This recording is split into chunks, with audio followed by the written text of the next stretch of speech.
What's up, everybody? Chad here. Wanted to talk about something that we are all feeling right now, and it is the word uncertainty. I'm pretty sure you guys have heard this word more often than you'd ever want to hear it in your whole lifetime. And I've been doing a lot of reading, studies, research articles, and I've come up with some helpful ideas on how to combat it. By nature, we are creatures of habit. When things are planned,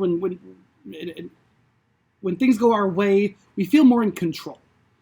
And when life throws a curveball, which we were thrown a major one, we are now felt with anxiety and stress and now turning into restlessness and panic. And for many, as I want to say humans in general, but I'm going to speak for Americans as well. Right now, we are feeling pretty uncertain. And with the unconventional situation that we're in, the economy the way it is, we don't know what or how to deal with this situation yet. We're just using our best guesses. We have national disaster still going on. This is not a fun time.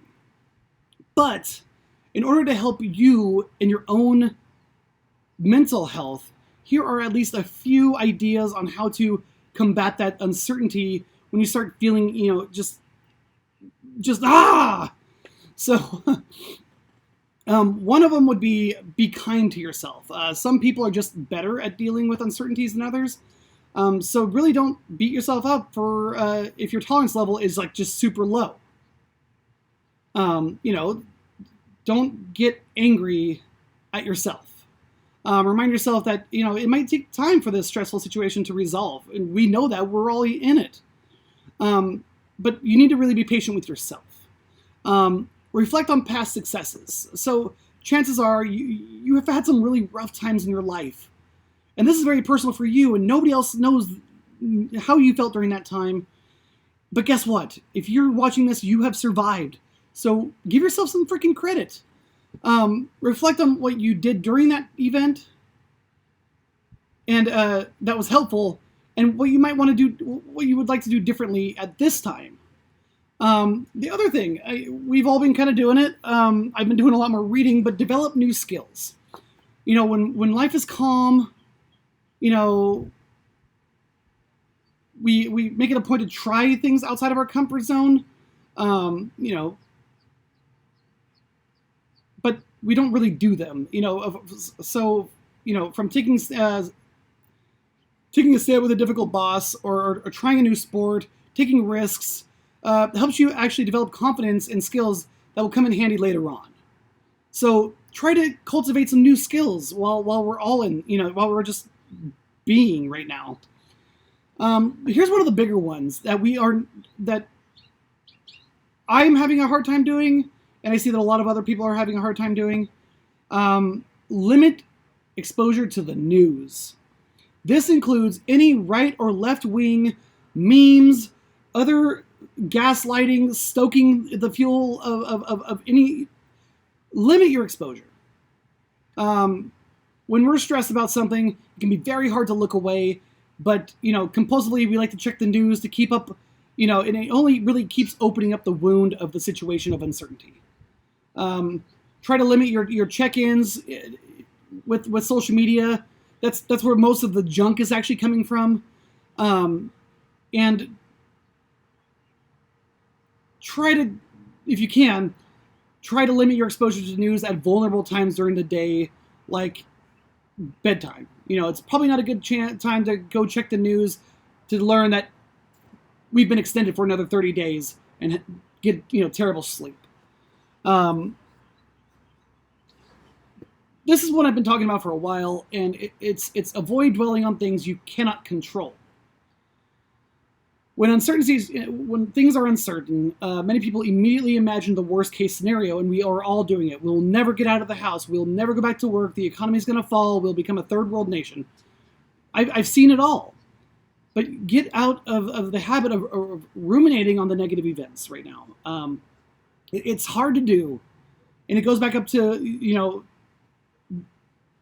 the same thing up top, which was be kind to yourself. because not everybody's going through the same situation. We're all in the same situation. We're all going through it differently. So dwelling on the things that are outside of your control causes a lot more negative emotions. Take your own advice. Ask yourself, if a friend came to me with this worry that I have, what would I tell them? Imagine the situation from outside can often give you a perspective and fresh ideas. So if somebody comes to you and says, I'm having a really, really hard time with understanding why we need to stay in place longer than what they've said originally, what would you tell that person? If they're coming to you like, I am really feeling anxious about this whole thing, I don't know how much longer I can last, what would you tell them? So in your particular situation, what would you tell a friend who says the same thing to you? The other thing is when was the last time you engaged in self-care? Like, when did you actually do something, outside of what we can't do? But, don't let the stress derail your healthy routines. Eat well, exercise, get enough sleep. That is all stuff that's well within our own abilities right now. Many people find stress release in practices of yoga or meditation. Maybe it's time to stop for a moment and take 5 to 10 minutes and just be. Try it out. See if it works for you. I know a ton of people who do yoga online for free, so why not take a class? Seek support from those you trust. Many people isolate themselves when they're stressed or worried, but social support is important. So reach out to your family and friends. We can't necessarily reach out to them in person so much, but they are available. So seek some support, man, or woman, or person, whatever it is. It's easy to crawl back into the hole and not, reach out for any, support. And that's where the danger starts. Which goes up to above, but control what you can. Focus on the things that are well within your control, even if it is as simple as putting a puzzle together, making a weekly meal, laying out your clothes the night before, even if you're not going to wear them because you might not be going to work. I don't know. Anything that can give you some ease out of that stressful day. Whether it's taking up another hobby or just going for a mindful walk. Whatever you can control, focus on that. And then lastly is mental health, and the stigma of getting help is still prevalent today.